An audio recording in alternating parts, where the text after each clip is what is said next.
आज की कथा मेघनाद हनुमान युद्ध की कथा है। तो चलो कथा शुरू करते हैं, लेकिन उससे पहले कमेंट में जय श्री राम लिख दे और चैनल को सब्सक्राइब कर लें। जम्बूवाली के वध का समाचार पाकर निशाचर राज रावण को बेहद क्रोध आया। उसने 7 मंत्रिपुत्रों को और 5 बड़े बड़े नायकों को बुलाकर आज्ञा दी कि उस दुष्ट वानर को जीवित या मृत मेरे सम्मुख उपस्थित करो। राक्षस राज की आज्ञा पाते ही 7 मंत्रिपुत्र और 5 नायक नाना प्रकार के शस्त्रास्त्रों से सुसज्जित असंख्य राक्षस सुगटों की एक विशाल सेना लेकर हो अशोक वाटिका की ओर चल पड़े। इस शत्रु सेना को आते देख पवन पुत्र हनुमान ने किटकिटाकर बड़ी भयंकर गर्जना की। इस घनघोर गर्जन को सुनते ही अनेक सैनिक तो भय से ही मूर्छित हो पृथ्वी पर गिर पड़े। अनेक के कानों के पर्दे फट गए।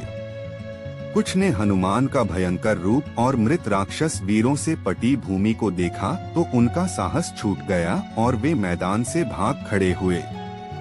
अपनी सेना को इस प्रकार पलायन करते देख मंत्रिपुत्रों ने हनुमान पर बाणों की बौछार आरंभ कर दी।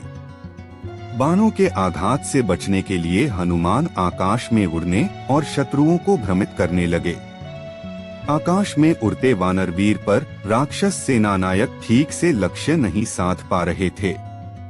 इसके पश्चात वे भयंकर गर्जना करते हुए राक्षस दल पर वज्र की भांति टूट पड़े। कुछ को उन्होंने वृक्षों से मार मार कर धराशायी किया और कुछ को लात घूंसों, तीक्ष्ण नखों तथा दांतों से क्षत-विक्षत कर डाला। इस प्रकार उन्होंने जब 7 मंत्रिपुत्रों को यमलोक पहुंचा दिया तो विरूपाक्ष, यूपाक्ष, दुर्धर्ष, प्रघर्ष और भास्कर्ण नामक 5 नायक तीक्ष्ण बाणों से हनुमान पर आक्रमण करने लगे।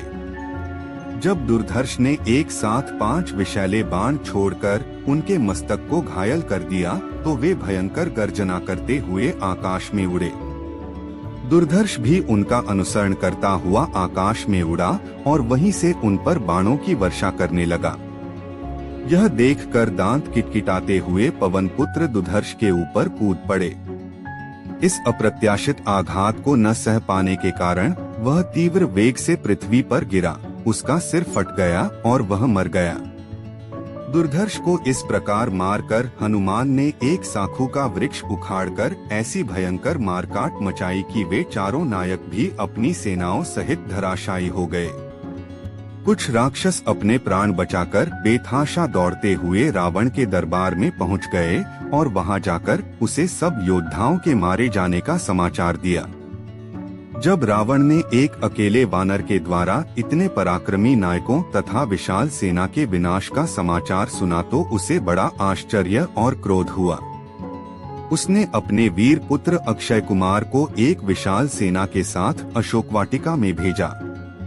अक्षय कुमार ने हनुमान को दूर से देखते ही उन पर आक्रमण कर दिया। अवसर पाकर जब अंजनी पुत्र ने उसके समस्त अस्त्र शस्त्रों को छीनकर तोड़ डाला तो अक्षय कुमार उनसे मल्लयुद्ध करने के लिए भिड़ गया, परंतु वह हनुमान से पार न पा सका। हनुमान ने उसे पृथ्वी पर से इस प्रकार उठा लिया जिस प्रकार गरुड़ सर्प को उठा लेता है। फिर दोनों हाथों से बल लगाकर मसल डाला जिससे उसकी हड्डियां पसलियां टूट गईं और वह चीत्कार करता हुआ यमलोक चला गया। जब रावण ने अपने प्यारे पुत्र अक्षय कुमार की मृत्यु का समाचार सुना तो उसे बहुत दुरहक हुआ। उसके क्रोध का अंत न रहा।